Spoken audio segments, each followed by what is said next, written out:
नमस्कार साथियों, आज सरकार ने वित्तीय वर्ष 2020-21 के पहले क्वार्टर के जीडीपी की घोषणा की। ध्यान रहे 1996 से जब से क्वार्टरली जीडीपी के घोषणा का आरंभ किया गया, जब से लेकर आज तक ये जीडीपी की सबसे बड़ी गिरावट है। आज जीडीपी ग्रो नहीं करी है। Quarter one of financial year 2021 में जीडीपी ग्रोथ नहीं हुई है, डी ग्रोथ हुई है -23.9% की।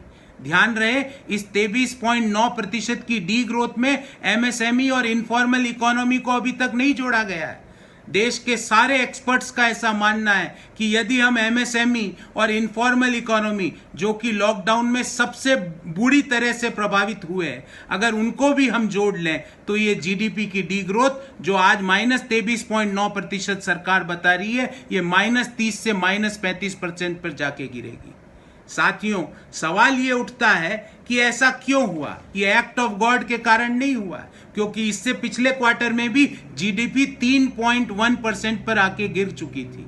उसमें कोरोना का कोई प्रभाव नहीं था। पिछले 2 सालों में क्वार्टर दर क्वार्टर जीडीपी गिरी है, सिवाय एक क्वार्टर के जिसमें 0.1% की वृद्धि दर्ज की गई है। सवाल ये उठता है कि ऐसा क्यों हुआ है और इससे बाहर निकलने के क्या उपाय है। इसको समझने के लिए हमें इकोनॉमी को 2 भागों में विभाजित करना होगा, urban economy, rural economy. Urban economy में सेंटीमेंट्स के, पॉजिटिव सेंटीमेंट्स का बहुत बड़ा अभाव है। लोगों की नौकरियां जा रही है, सर्विस सेक्टर डीग्रो कर रहा है, लोगों की सैलरी में कटौती की जा रही है। वहां पे पॉजिटिव सेंटीमेंट्स का संचार करना पड़ेगा।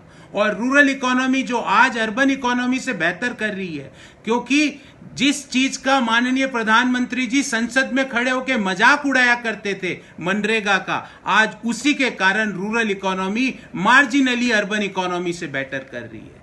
तो अब इससे बाहर निकलने का क्या उपाय है? इससे बाहर निकलने के 4 उपाय हैं। नंबर 1, अर्बन इकोनॉमी में और सर्विस सेक्टर में पॉजिटिव सेंटीमेंट्स का सृजन करना पड़ेगा। इसके लिए सरकार के नुमाइंदों को मोर के साथ नहीं, सॉफ्टवेयर इंडस्ट्री के जो चैंपियंस हैं उनके साथ बैठक करनी पड़ेगी। उनको कॉन्फिडेंस में लेना पड़ेगा। कैसे नई जॉब्स का क्रिएशन होगा सर्विस सेक्टर में, इसका ब्लूप्रिंट देना होगा देश को। और जो जॉब लॉस हुआ है उन लोगों को डायरेक्ट कैश सपोर्ट करके एक पॉजिटिव कम्युनिकेशन देना पड़ेगा। दूसरा, रूरल इकोनॉमी में लॉन्ग टर्म सॉल्यूशंस आपको डिजाइन करने पड़ेंगे। उसके लिए आपको इकोनॉमिस्ट्स की बात करनी पड़ेगी, किस तरह रूरल सेक्टर में इन्वेस्टमेंट को बढ़ाया जाए, public investment as well as private investment को किस तरह रूरल सेक्टर में डालने के लिए प्रेरित किया जाए, इसकी योजनाएं बनानी पड़ेगी।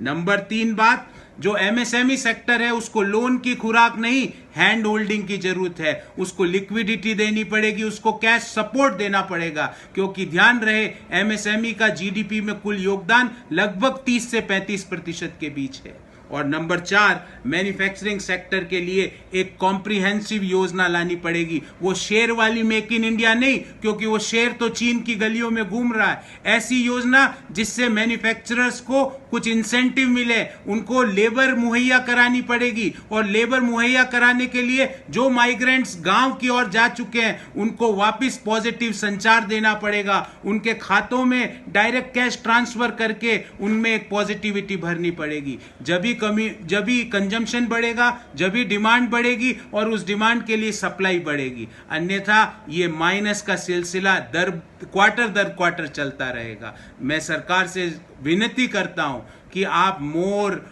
कुत्तों की बात तो करते हो, पर इन जीडीपी की बात भी कर लीजिए। एक बार पूरी मन की बात सिर्फ जीडीपी के ऊपर और इकोनॉमी के ऊपर कर लीजिए।